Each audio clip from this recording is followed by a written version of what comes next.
മാഷാ അല്ലാഹ് അൽഹംദുലില്ലാഹ്. അഗത്തി ദ്വീപിൽ ഇറങ്ങിയിട്ടോ അലയൻസ് ഫ്ലൈറ്റാണ്. പ്രത്യേക വൈബാണ് ഇവിടെ. ചുറ്റുഭാഗവും കടൽ, രണ്ട് സൈഡിൽ നോക്കൂ, നല്ല കടൽ. ആ കടലിലേക്ക് നീണ്ടു നിൽക്കുന്ന റൺവേ, ഇതാണ് ഈ വിമാനത്താവളത്തിൻ്റെ പ്രത്യേകത. ലക്ഷദ്വീപുകളുടെ പ്രധാനപ്പെട്ട ഒരു ദ്വീപാണ് അഗത്തി ദ്വീപ്. ആ ലക്ഷദ്വീപിൽ ഫ്ലൈറ്റ് ഇറങ്ങുന്ന ഏക കേന്ദ്രമാണ് അഗത്തി ദ്വീപ്. ചുറ്റുഭാഗം നല്ല ഗാർഡൻ ഉണ്ട്. ഇവിടെ പ്രത്യേക സ്വീകരണമാണ്. പോലീസ്, പട്ടാളം, ഇവിടുത്തെ ഉദ്യോഗസ്ഥന്മാർ, നാട്ടുകാരൊക്കെ, അതിനൊന്നും അവിടെ പ്രശ്നമല്ല. അതിൻ്റെ ഉള്ളിലേക്ക് പിന്നെ ചില പ്രത്യേകക്കാർക്കൊക്കെ അലോഡുണ്ട്. അങ്ങനെ ഞങ്ങൾ ഫ്ലൈറ്റ് ഇറങ്ങി പുറത്തിറങ്ങി മുന്നോട്ട് പോയിക്കൊണ്ടിരിക്കുമ്പോൾ പിന്നെ നമ്മളെ പ്രധാനപ്പെട്ട ആളുകളെ നമ്മൾ കാണുന്നു.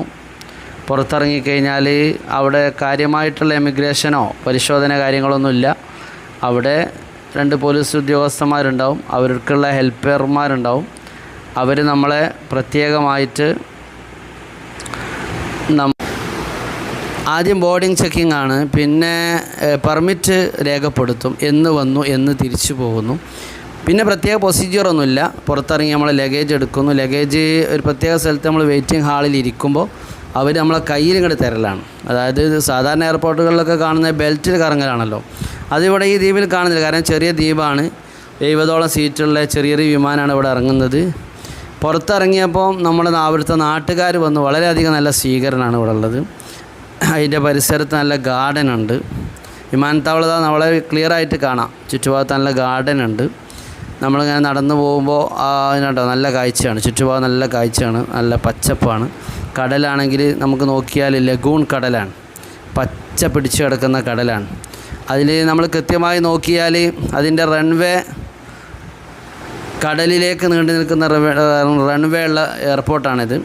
പിന്നെ നമ്മൾ കടലിലേക്ക് നോക്കുകയാണെങ്കിൽ ഒരു ഗ്ലാസ് പോലെയാണ്. അതിലുള്ള മത്സ്യങ്ങൾ, വിവിധ തരം മത്സ്യങ്ങൾ നമുക്ക് കാണാൻ സാധിക്കും. ഏതായാലും നല്ല വൈബാണ്. നമ്മൾ സാധാരണ ഫ്ലൈറ്റിൽ പോയി ഇറങ്ങുന്ന എയർപോർട്ടുകളെ പോലെയല്ല. ലക്ഷദ്വീപിൻ്റെ കാലാവസ്ഥ തന്നെ വളരെ നല്ല മനോഹരമായിട്ടുള്ള ഒരു പ്രകൃതിയാണ് നമുക്കവിടെ ആസ്വദിക്കാൻ കഴിയുന്നത്. ടൂറിസ്റ്റുകൾ വന്ന് ഇറങ്ങുന്നു. അവരവരുടേതായ അവർ ഗസ്റ്റുമാരാണ്. അവരുടെ ഗസ്റ്റ് ഹൗസിലേക്ക് പോകും. ലോഡ്ജുകളൊക്കെ ഇവിടുത്തെ ഇവിടെ പ്രത്യേകത വെച്ചാൽ നാട്ടുകാർ ചെറിയ പാടിയിലോ ചെള്ളയിലോ ചെറിയ ഷെഡിലോ കൂരയിലോ ഒക്കെ ആയിരിക്കും താമസിക്കുക. അവരുടെ വീടുകളൊക്കെ ചെറുതാണെങ്കിലും ഗസ്റ്റുമാർക്ക്, പുറത്തുനിന്ന് വരുന്ന ആളുകൾക്ക് നല്ല വീടും കാര്യങ്ങളൊക്കെ അവർ വെച്ച് കൊടുക്കും. അപ്പോൾ ഏതായാലും എയർപോർട്ടിൻ്റെ ഉള്ളിലെ കാഴ്ചകളാണ് നമ്മളിപ്പോൾ കണ്ടുകൊണ്ടിരിക്കുന്നത്. പുറത്തിറങ്ങിയപ്പോൾ എൻ്റെ വളരെ വർഷങ്ങൾക്ക് മുമ്പുള്ള 10-25 വർഷം മുമ്പുള്ള എൻ്റെ ക്ലാസ്മേറ്റായ പട്ടിക്കാട് ജാമിയ നൂരിയയിൽ നിന്ന് ഫൈസി ബിരുദം നേടിയ സുഹൃത്ത് നമ്മുടെ ഹുസൈൻ ഫൈസിയോടൊപ്പമായിട്ട് അദ്ദേഹം ഇവിടെ സ്വീകരിക്കാൻ വേണ്ടിയിട്ട് അവിടുത്തെ SKS പ്രവർത്തകരോടൊപ്പം വന്നിട്ടുണ്ട്. നമ്മുടെ ബുഷറുണ്ട് ആ കൂട്ടത്തിൽ. നമ്മൾ അഗത്തി ദ്വീപിൻ്റെ SKSFൻ്റെ പ്രസിഡൻ്റ് ഉണ്ട്. ഹുസൈൻ ഫൈസി ഞാനൊക്കെ പട്ടിക്കാട് ജാമിയയിലാണ് പഠിച്ചത്.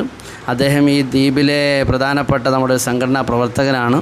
നമ്മുടെ നാട്ടിൽ നിന്ന് വരുന്ന പണ്ഡിതന്മാർ, നേതാക്കന്മാർ, പ്രഭാഷകന്മാർക്ക് അവർക്കൊക്കെ വേദികളും അവസരങ്ങളൊക്കെ കൊടുക്കുന്ന ഒരു വളരെ പ്രധാനപ്പെട്ട ഒരു സുഹൃത്താണ് നമ്മുടെ ഹുസൈൻ ഫൈസി അഗത്തി. ഏതായാലും അൽഹംദുലില്ലാഹ് അദ്ദേഹത്തിൻ്റെ ആ സ്വീകരണവും കാര്യങ്ങളൊക്കെ ഏറ്റുവാങ്ങി ഇനി ഇൻഷാ അല്ലാഹ് ഞങ്ങൾ